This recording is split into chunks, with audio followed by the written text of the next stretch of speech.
Linder, 28 years old, from San Francisco, who died in the 28th of April, 1987, and in Ortega, which we'll be going to later. He was a I never actually noticed this before. The emblem here is a dove flying over a unicycle. Because what Ben Linder did, he came to Nicaragua after the revolution to help with civil engineering projects. He had a civil engineering degree, and like a lot of other young people in the 80s, was interested in coming out to help in Central America, and particularly in Nicaragua. And so he came and figured out his own way how to work in the civil engineering. He identified a project and then tried to help with it. He actually was employed by a company here in Nicaragua trying to provide water,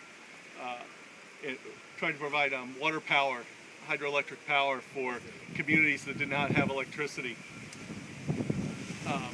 That work was very dangerous. The Contras at the time, backed by the U.S. Central Intelligence Agency, were trying to disrupt any kind of work like that that would improve the lives of people living in Nicaragua, because they were trying to undermine the government.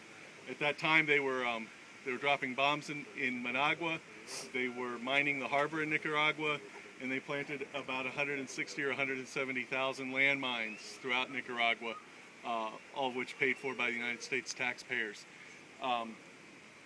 And done for a few reasons, one of which was the fear that the Soviet Union and Cuba were backing the government of Nicaragua, and if they succeeded, that they could actually invade the United States from here. Ronald Reagan went on television explaining that this town of Harlingen, Texas, is closer to Managua than it is to Washington, and therefore we needed to protect it from this country, if you can imagine such a thing. So some people thought that was ridiculous, and Ben Linder was one of them, and he came here to help the people of Nicaragua.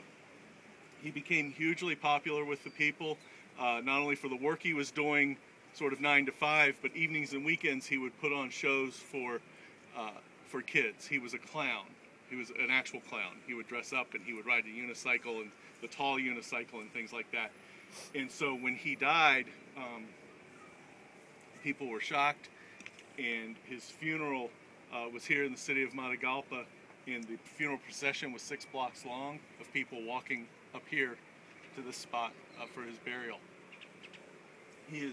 This cemetery, over the years, a lot of people have come to this area bringing in coffee and for other businesses, and some of them have died for whatever reason, maybe even natural causes, and they've been not to be shipped back to Germany or England or wherever they came from. They were buried here in a special section for foreign people who died in Nicaragua or in Matagalpa. When Ben Linder was buried, he was buried in the local section. This is a Nicaraguan section of the cemetery where Ben Linder is buried. And I think that's all I have to say.